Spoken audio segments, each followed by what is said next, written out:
Hello and welcome to Let's Talk Loyalty and Loyalty TV, a show for loyalty marketing professionals.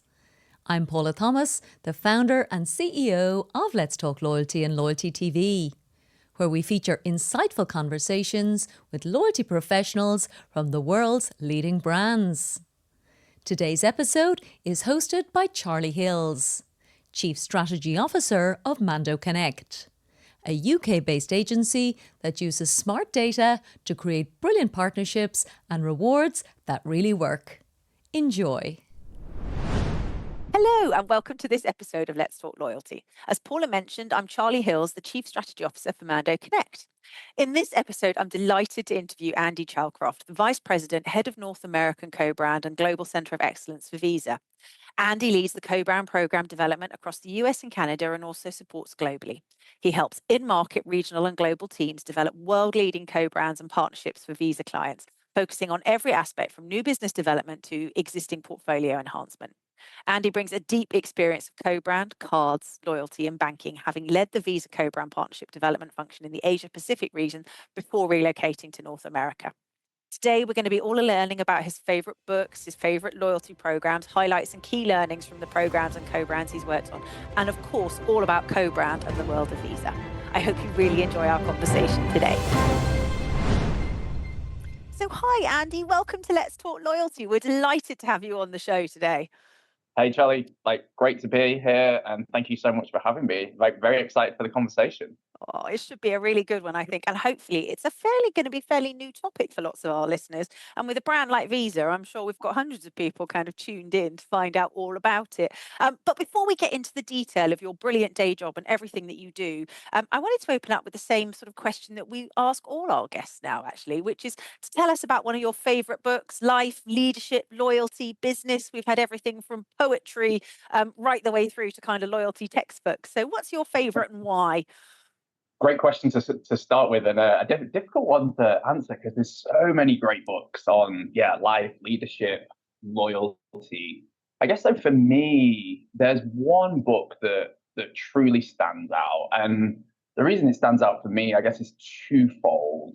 One, just the lessons that I've learned from it that have held true for me throughout my professional career, but also this book influenced my life and the direction that I've gone down. And so the book that I'm going to highlight is A Brief History of Time by Stephen Hawking. So Stephen Hawking is an amazing British physicist. And for those of us that, haven't necessarily heard or read this book and probably aren't honestly quite as geeky as I am, A Brief History of Time goes to explain some of the most complex yet fundamental topics that we have as humans. It goes to talk about the origins of the universe all the way through to how the universe is eventually going to end, and then everything to do with space and time in between that. And for me, I first read this book when I was a young teenager, and it kind of sparked my imagination and ultimately led me down, while I was in education, down a path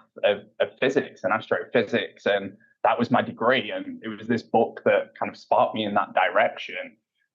And then not only did it take me down that educational route, but in my professional career, I think the thing that this book does so well is it takes what is some of, honestly, the most complex topics that you could discuss and breaks it down and be able to explain them in such an easy and relatable manner that anybody without a background like I didn't have, being a young teenager in this area, can understand. And, for me, I think that's just such an underrepresented and undervalued skill in the business environment is, we all work in highly specialized areas, and being able to simplify that and explain it to an audience that don't necessarily have the background that we all do, I think is just amazing. I don't see it enough in my professional career.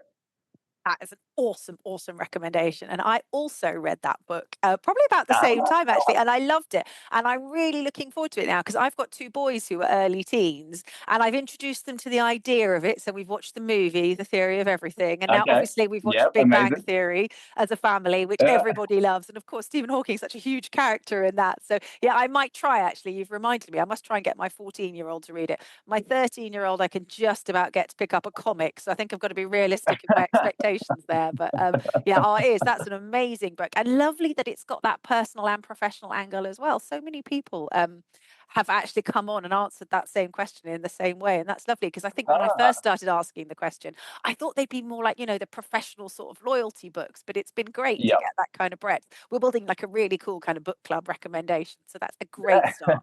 And it also leads really nicely to my second question, which is how the hell did you go from being an astrophysicist to working up in loyalty and ending up in this field? I mean, tell us a little bit about your background and how you got from there to here. That must be quite a journey.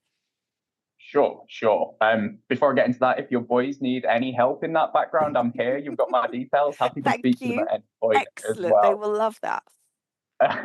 But yeah, it's been an interesting journey and an amazing ride for me. So yeah, having come from a science background, I kind of grew up professionally in banking in the UK. So you can probably tell by my accent similar to yours, Charlie. Kind of Yeah. grew up in the UK. Done a whole host of roles from finance to marketing to product design and product execution, and was lucky enough to do a lot of those roles in the banking world in various different markets around the world as well. So, everywhere from Australia to Singapore to the US and many markets in between as well.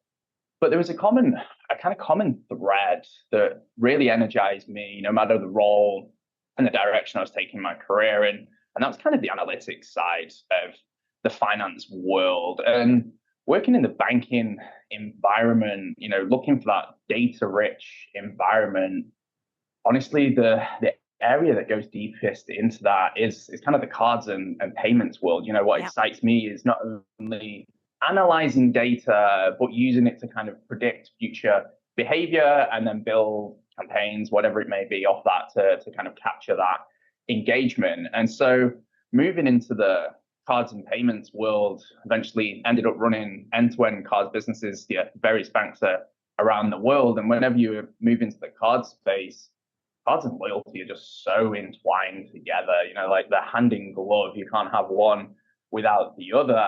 And so running large cards programs kind of gave me a front row seat into how powerful loyalty can be. And it's not just for, driving spend on the product or driving acquisition. It's how to shape those long-term customer relationships. And so, yeah, that pulled me in to the world of kind of loyalty cards and payments, and yeah, honestly been hooked ever since. I think it's just such a fascinating and dynamic world that we all work in.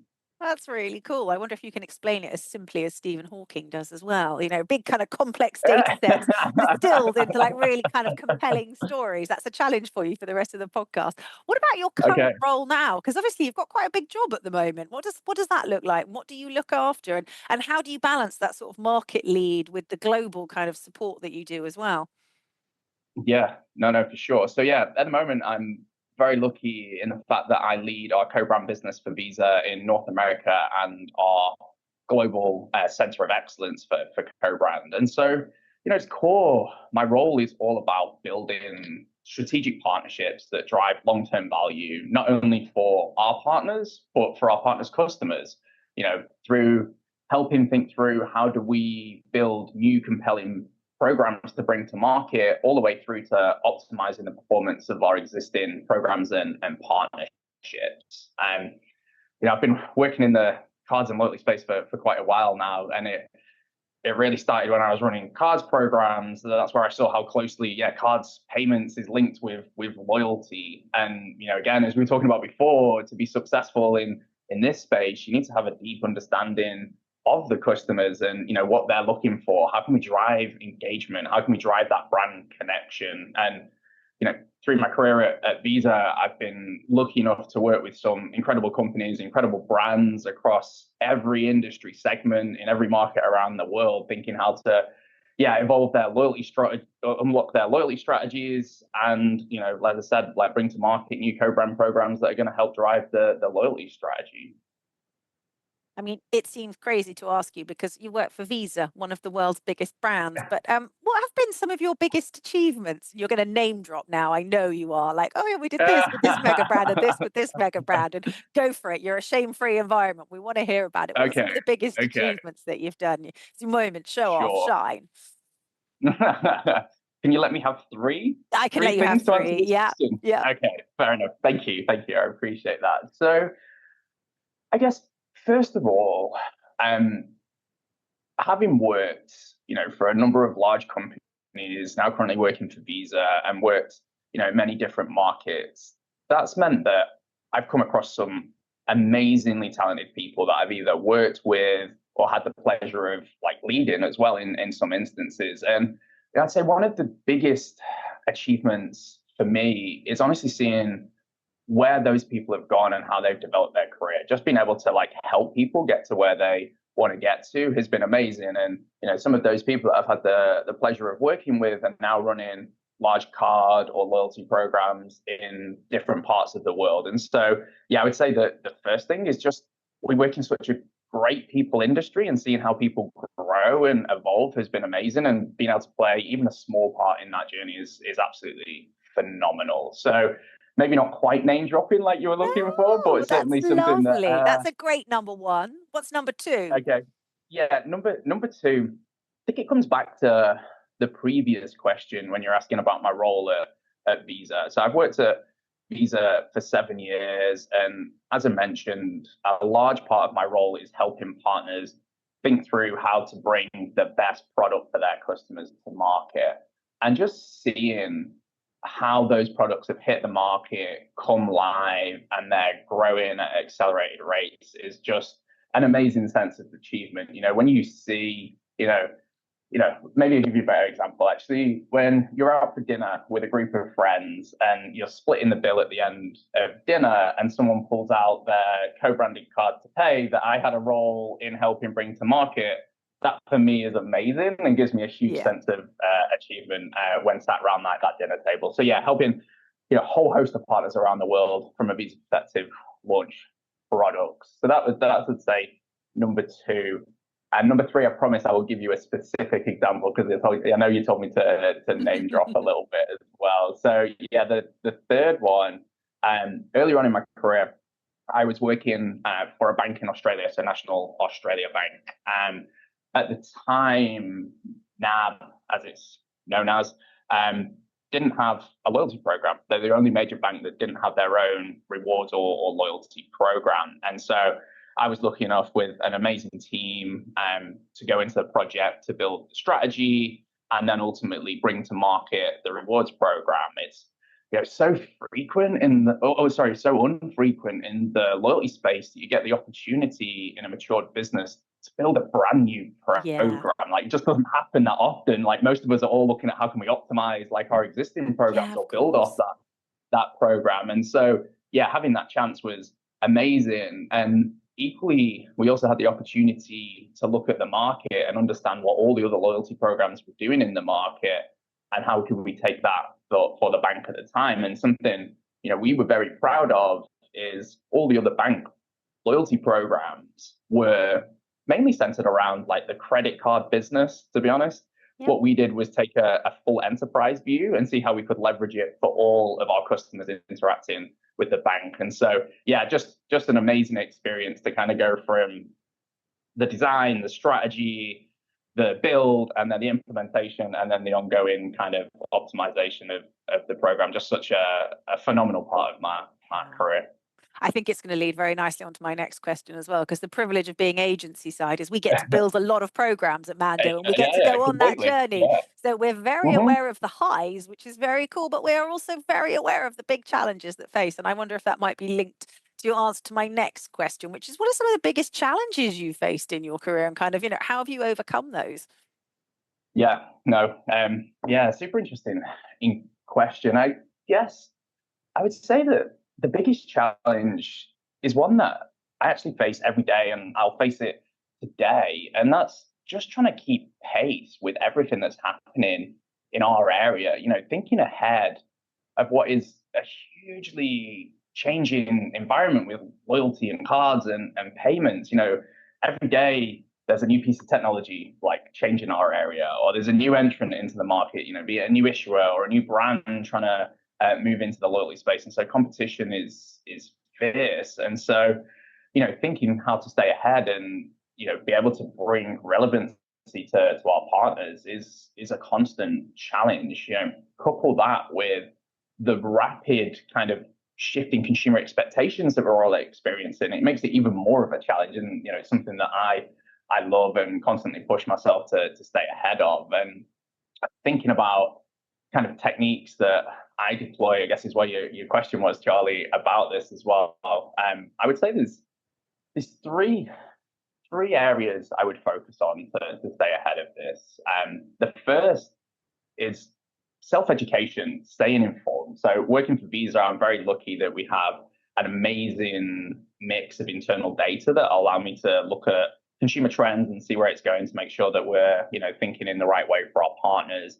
Equally, there's amazing companies like yourselves and like third parties that like have great intelligence as well around about what's happening in this area. And so one thing I do is make sure that I carve out the time to actually be able to self-learn, go deep into these different topics, absorb these different data sources. And so I have like time blocked in my calendar on a weekly basis, which I'm sure is tricky for most people, given how hectic all of our kind of professional and personal lives are. But it's something that I absolutely prioritize. And even, I travel a lot for work, and that dead time that you get when you're at the airport or on a plane, I use that to self-learn as well. So, staying informed is so critical, and you've got to kind of take it on. I have to take it on myself to continue and learn.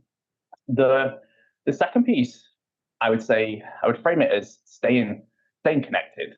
We work in such an amazing ecosystem with like great people, that again, prioritizing time to be with people that work in this area, be that partners, mentors, peers, thought leaders across the industry, is so important. Just to ensure you've got a finger on the pulse of everything that's happening. You can kind of see the trends that are emerging, and that can be done through informal catch-ups, attending forums or conferences, just making sure that all those trends are there, and you can pressure test ideas as you kind of like formulate those ideas as well with key mentors, etc. as well. So I'd say that's the second bucket, making sure we're hyper connected with industry experts. And then the third piece is just be adaptable. Like no matter how much you learn, no matter how much you plan, things change. And so the approach that I take, and I certainly like encourage my team to do this as well, is to always experiment, try new things, learn quickly off it. If it doesn't quite work, it doesn't matter. Like we can take those learnings and take ourselves forward, but just be adjustable. So, as data comes in, you can pivot as needed to get to the best answer. So it's not always easy, but a combination of that staying informed, staying connected with people, and always being adaptable is something that I've seen us be able to navigate pretty tricky situations and come out on the other side much stronger. Yeah, I talk to quite a lot of people about that, and I think there is a sort of a sense sometimes that it's not work, when you're kind of learning. And I'm a strategist, so it genuinely is the definition of my job. But I think it's Yeah. so important, because you just need one good idea, don't you, from that continuous sort of investment and new thinking and fresh thinking, and then that can change the whole direction of a program or a co-brand or a performance. So yeah, I really agree. My top tip is I do 10 minutes scrolling on the sofa when I sit down, and then when I'm out walking the dog, I listen to kind of audio formats and things like that, and that's my opportunity to learn. I must confess, when I've got dead time at the airport, it does tend to be a little bit more watching The Walking Dead or something else really inappropriate, and then trying to squeeze in a bit of a podcast. But often, The Walking Dead and a glass of wine kind of wins that for the evening trip. So yeah, that's a great top tip.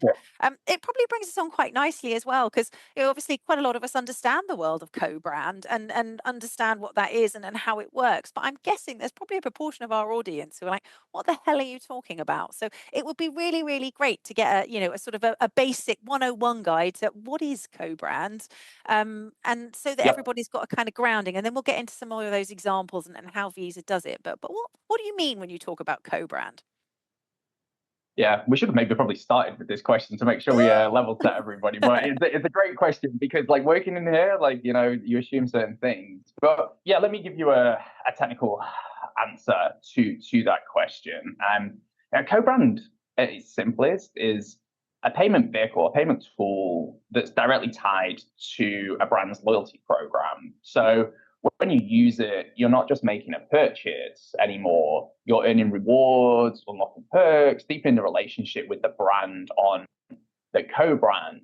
And so for the brand, it's a great way to accelerate their loyalty strategy or even potentially launch one if they've not got a loyalty program today.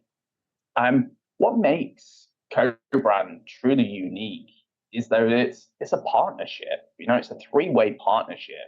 First of all, you've got the bank who issues the card and handles all of the financial side, but also brings unique features from their business to the product. You've then got the brand, the business associated with the product, whether that's an airline, a hotel, a retail, a fintech, any business that is looking to sell something can launch a co-brand.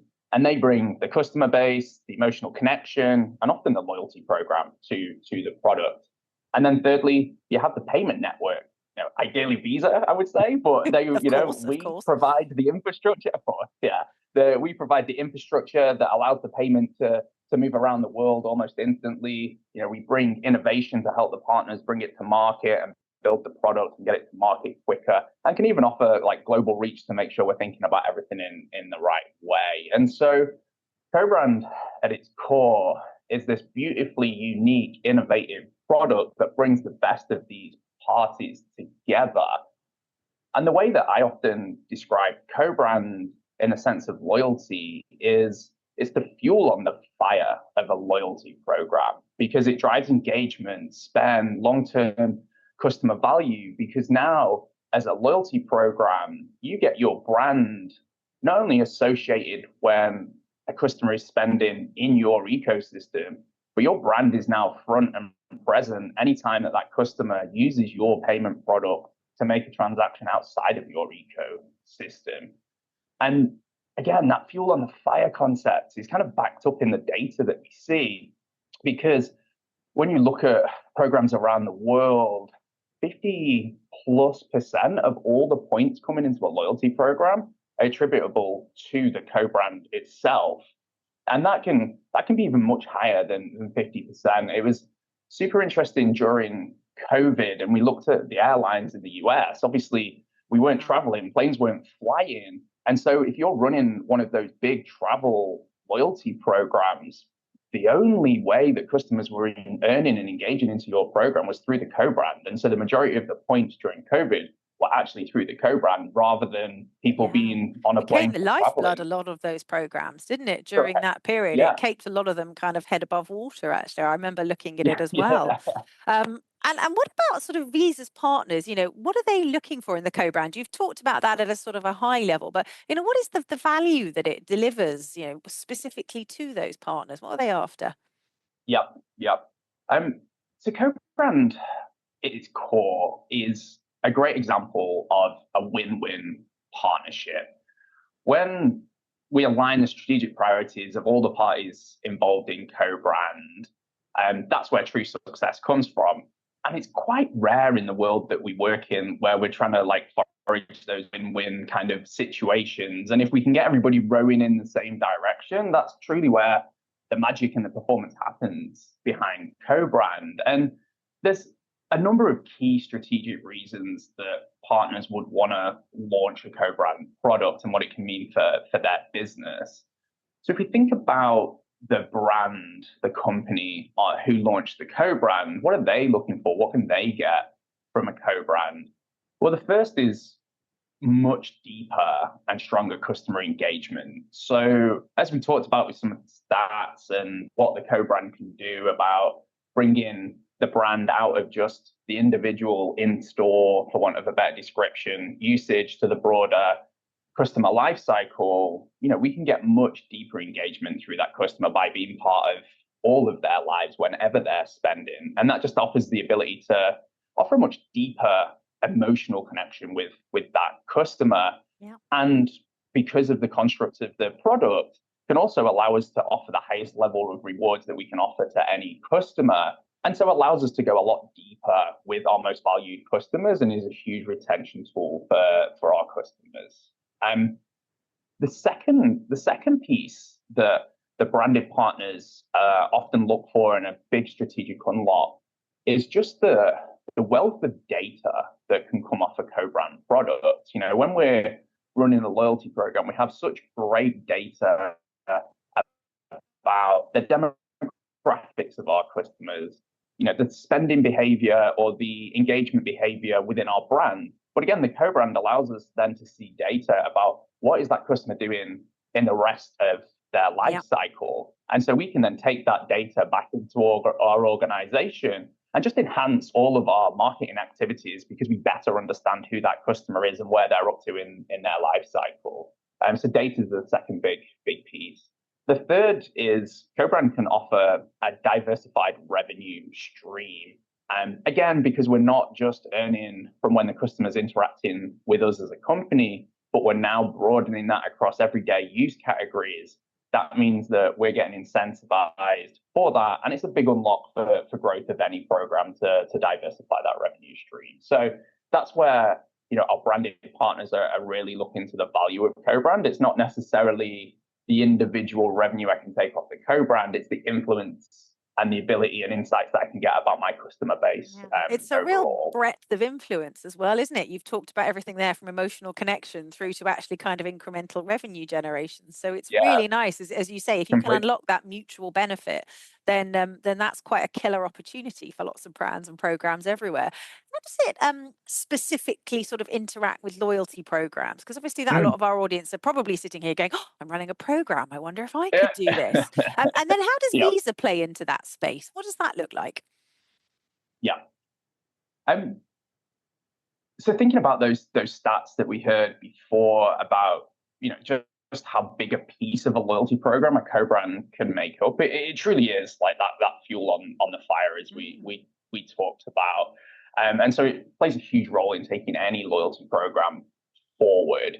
And you know, in terms of your question about how can Visa play in this space, well, yeah, our expertise is truly global and cross industry. You know, we've worked with partners from every industry sector to help design, launch, bring to market, and even optimize co-brands once they hit market.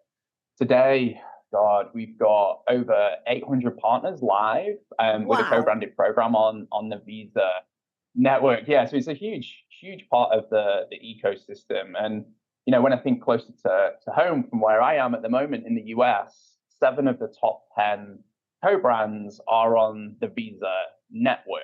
And, you know, I often think that this is the kind of secret sauce, the differentiation of Visa, that we can just help partners grow the largest programs. And, you know, there's no one magic bullet like to solve this. It's genuinely hard work and being scrappy. And for me, that's the differentiator of Visa. And I see that both working for Visa now and previously when I worked with Visa, is that the end-to-end support model that we offer is phenomenal. Like you say, we'll be there. You know, if a partner has a challenge or an opportunity that we want to unlock, then we want to be in lockstep with them, trying to open up or solve that challenge. And yeah, it's quite funny. My strategy team were talking to me the other day, and we were talking about some stats on this. And the proudest metric that I've seen, you know, running the co-brand business for Visa, is that almost all of our partners look to extend the partnership with Visa, which for me is a testament to the great work that the organization does with partners, because we are there all of the time with them, you know, listening to them, understanding their needs. And a couple of pieces I would say that highlight that. One, we have hundreds and hundreds of products that we build, most of them API enabled, so our partners can tap into them quickly, and then that will help, you know, either make a more cost-effective launch or speed up launch, you know, like time frame to launch.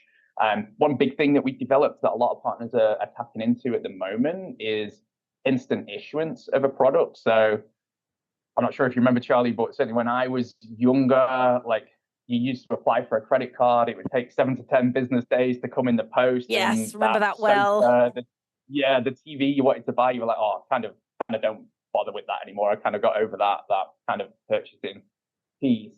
Instant issuance actually allows us to be able to provision a working co-brand into a customer's mobile device or into, put a card on file anywhere, so they can purchase instantly now. So that application process, instead of waiting 10 days for that card to appear in the post, you get it instantly while you're in the store or wherever you may be. So things like that, trying to understand what our partners are trying to solve for their customers, that's exactly what we do. We take that feedback on board and go build it and take it to our partners. Interesting. And I suppose that's a key differentiator in the market as well, because it's so competitive and so cluttered at the moment. That ability to do things instantly must really stand out. Are there any other sort of one or two things that you think brands should be doing there to kind of really relevant and be relevant and stand out in this space at the moment? Any top tips? It's a big question, Charlie. It It's a big question is. that I And think I we appreciate it's not a all one fight with. size fits all response, but any things you'd say? Yeah, I mean, it's such a relevant question, particularly at the moment. I've been at a number of conferences recently, and there's debate always kind of going around at the moment about have we hit peak loyalty?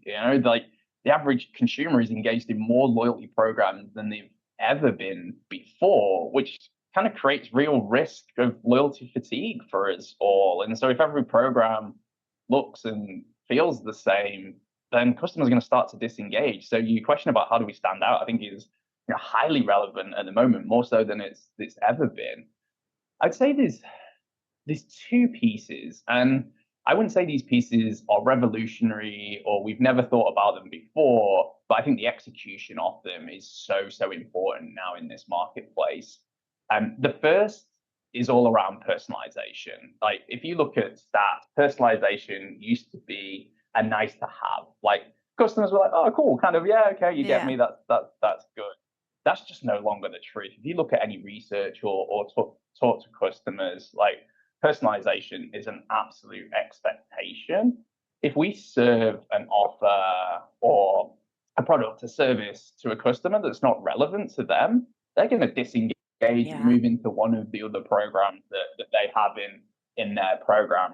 I'm sure we've all got examples of when we've been served ads that have nothing to do with us or our lifestyle. And it's completely disengaged us and pushed us away from the brand. So yeah, again, it's a topic we've been fighting with for a good number of years, but I would say personalization and understanding our customers is absolutely critical to success of any program today. Equally, the other piece I'd mention is we just need to be where our customers are.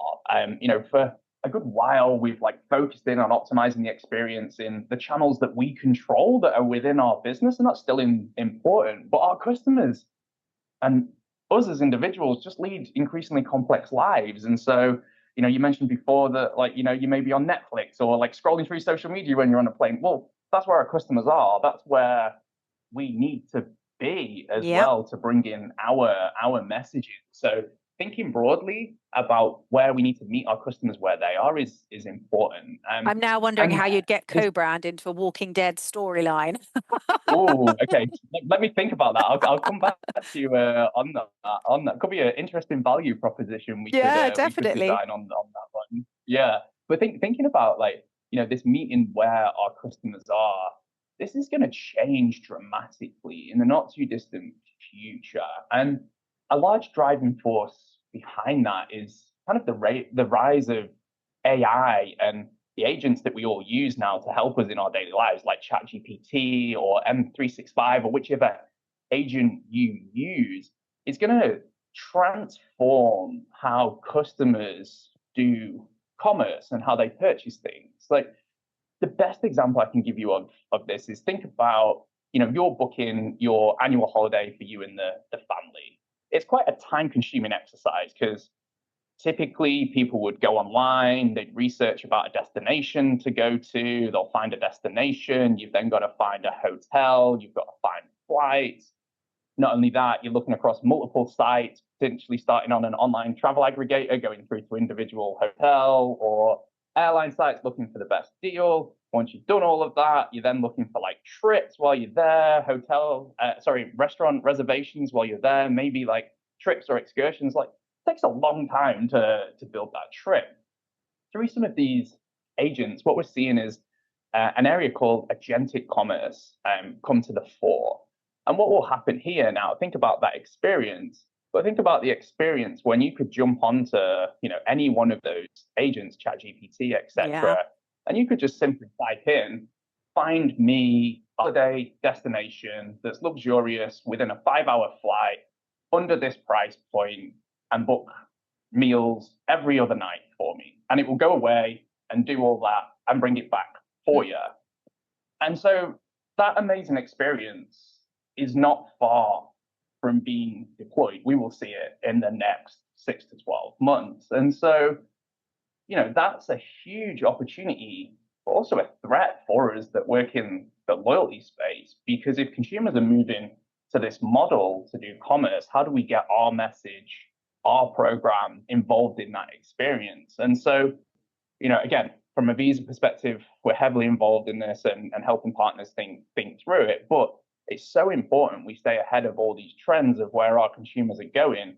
Otherwise, we run the risk of becoming largely irrelevant. And it can happen so fast. I think that's the thing as well, isn't Correct. it? Like you click your fingers and then Yeah. suddenly the world operates differently. And I think that brings us nicely into thinking about Gen Z actually, and what impact that's going to have. Because you and I are having to learn AI, and actually we're adapting quite quickly. We're digital natives, and then I spend 10 minutes with my kids, and I realize just how far behind I am. Wrestling them like, no, it's not appropriate to use it for all your homework, but some of your homework is fine. It wouldn't occur to them, and we certainly notice it with the kind of the 20-somethings at work as well. Actually, they're just so much more adept with it and experimenting with it and learning it that much quicker. I know that's a key factor, but what other sort of things are affecting the rise of Gen Z in your kind of customer base? Is that playing a role in loyalty and co-brand? And then given the scale of that generation, what kind of impact is that going to have? They're definitely making an impact. The latest stats that I saw is that Gen Z, and by the way, it's nice to speak to an English person living in America to call it Gen Z. Oh, sorry, Gen Z, I should be saying, shouldn't I? Sorry. But yeah, I mean, they're a huge part of the ecosystem already. Over 30% of the global population are now Gen Z, and their purchasing potential is huge. The latest stats that I saw is that they've got the potential of like 12 trillion US dollars in spend. And so they're not an emerging influence. That's true economic power that this generation has. Yeah, it's huge. And you hit the nail on the head with a couple of pieces, because they are just so digitally native. Like they've grown up on a mobile device, and they're very comfortable navigating a whole very wide range of shopping channels. They're used to using online marketplaces through to social media. Like they're quite happy to bring innovation, like click and collect. So they're starting in a digital journey and moving into a physical journey. And so again, thinking through how can we embed ourselves in these channels are really critical. TikTok, which is a huge platform for Gen Z. It's not just an entertainment kind of platform. It's a discovery tool for what they want to buy. It's a search engine when they're looking for things. Yeah, a checkout platform, all kind of rolled into one. So, again, we have to just think about where our customers are and where they're going, particularly Gen Z that are kind of very digitally native and moving up that kind of curve. And Payments released a report that shows that the credit unions, which is traditionally a segment that most consumers in the US don't engage with that fully. They prefer the older generations go with the big banks. But Gen Z are moving towards credit unions because they feel a sense of that connection to the local community and support where that credit union is. So whilst we've got to concentrate on how do we get into that tech-savvy mindset of Gen Z, it's also how do we give them that feel of being grounded and connected. And for us in loyalty, I guess that means two things, like be relevant in those digital spaces, especially social and mobile, where they Yep. are and spend most of their lives, and then build trust and emotional connection with this generation. So they're not just looking for the traditional rewards narrative of give me points or cash back. They actually want a relationship with the brand and have shared values with them. Yeah. No, I think that's really key. And we see that against actually the broadest areas of loyalty as well as within co-brand as well. Programs Yeah. are really having to adapt to get that balance right, actually. And there's quite a big say-do gap as well, we find with this generation. There's Yeah. aspiration and action that's quite different. Which brings on to a good question, actually, about how you use data and personalization, because I think that's really key, isn't it? There's things people say and there's things people do, and then how you actually get that right in the co-brand space where you're sitting on such a vast range of kind of data sources is particularly interesting. So what are some of the ways that brands can leverage that consumer data so they really know their customers? And then how can they transform that into actionable insights that actually then make it feel like a personalized experience? That's a really big question. But it would be really interesting to get that from your point of view, because you probably sit on some of the richest data sets of anyone in the loyalty space. Yeah. Happy to talk about this. And you're right, it's a big topic. We could probably talk for a couple of days The around whole this of an one, episode, but we Charlie. won't. Don't worry, Yeah. listeners. Don't worry, listeners. We're moving towards the end now. But I wanted to round it on a kind of a chunky question for you, Andy. Yeah. No, let me offer some insights and thoughts on this. Again, building those personalized connections is so critical. When we think about loyalty and co-brand, transactional loyalty, so yeah, the cashback, the reward, the features that we offer on a program is still important. It's a hugely important factor, particularly with acquisition of customers into a program. But the thing that's making customers stay with us is that emotional connection. And that all comes off the personalization and understanding who those customers are.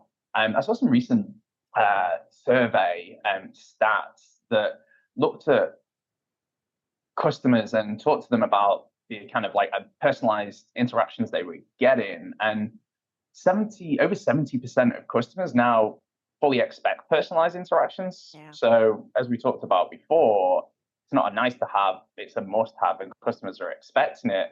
And almost the same amount of customers, when you talk to them, if they don't receive that personalized offer, get frustrated with a brand and will look to ultimately leave. And so poor personalization, will lead to attrition of the program and won't allow us to grow in the ways that, we want to grow. And so making sure that we can continue to go deep into this is absolutely critical. And so a couple of things that we've seen work well in this space.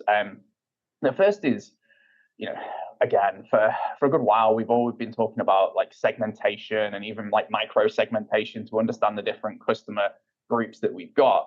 And that's becoming more and more important, that we need to tailor experiences to those different customer groups. That approach of like one size fits all is no longer relevant for the world that we live in. And in the co-brand space, we see that play out in the form of partners not just putting out one product, but multiple products to engage all of their customer base. And that could be they launch a number of credit card products, but they could equally launch a debit or a prepaid offering to ensure that we're engaging maybe Gen Z. That they go, I took the American angle for you on Gen Z. Perfect. Well done. Double like please. engage those customers that may not be.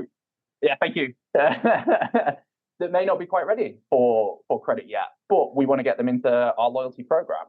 So I'd say that segmentation is critical. Again, as we talked about, timing and context is also critical. So making sure we understand what a customer needs at exactly that moment is hugely important, and delivering that message through a channel where they are. If we can't get to a customer in near real time for that need, then we've probably lost the opportunity. Something, again, from a visa perspective, we've been thinking about is how to take both of those notions and go even deeper. So instead of having micro segmentation, we need to understand customers on the personal level and the individual level. And so we've created a service called data tokens. Essentially, This is a technology that builds a consumer DNA, for want of a better description, and it uses all of the data associated with them from their spending behavior and overlays predictive AI signals of where that customer's going. And what we can then do is serve real-time messaging to partners so they can reach out to their customers. So a good real life use case of that is, you imagine there's a customer that books a hotel for a long weekend getaway. Using the Visa Data Token service, we could provide a signal to an airline loyalty program to say, hey, this customer's just booked a hotel in this location. They haven't booked a flight yet. That airline could then instantly reach out to that customer, giving them a personalized flight offer because they understand who the customer is. They understand they like to fly business, so they'll give them a business class offer. It's perfectly timed as that customer's in the holiday mode, and it's priced competitively based on the value return of that customer because they understand them. And so, yeah, great example of, we just need to get down to that individual level and utilize all of the data to understand customers, not only who they are, but where they're going and what channels they're interacting with.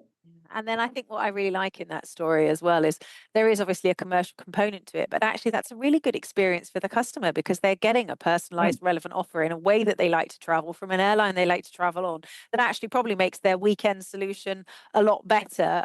So it's a really nice kind of virtuous circle there of tying it back to the kind of the customer need. Yeah, I think that's a great user case. And all in all, just absolutely brilliant and really fascinating answer. I mean, I've worked in loyalty for so long and I find co-brand just a fascinating area. And there were some really, really good answers.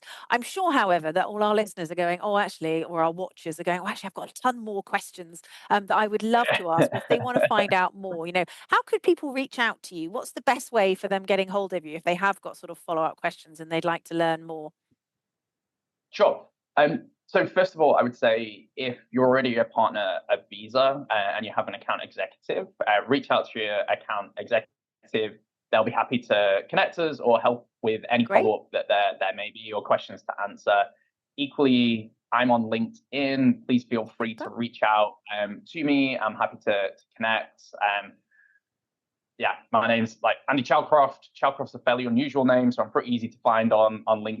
And yeah, happy to connect there as well. Excellent. And we'll make sure we put that link in the show notes as well, so people can just kind of click through rather than having to spend hours LinkedIn hunting. Well, that was amazing. Really great answers and really brilliant insight, and a lovely blend of sort of stories and stats and user cases as well. So thank you so much. All that's left from me is to say thank you very much from Let's Talk Loyalty. No, and thank you. Thank you from my side. Thank you for having me. Greatly enjoyed the conversation. I love the show. And yeah, thanks for having me. Wonderful.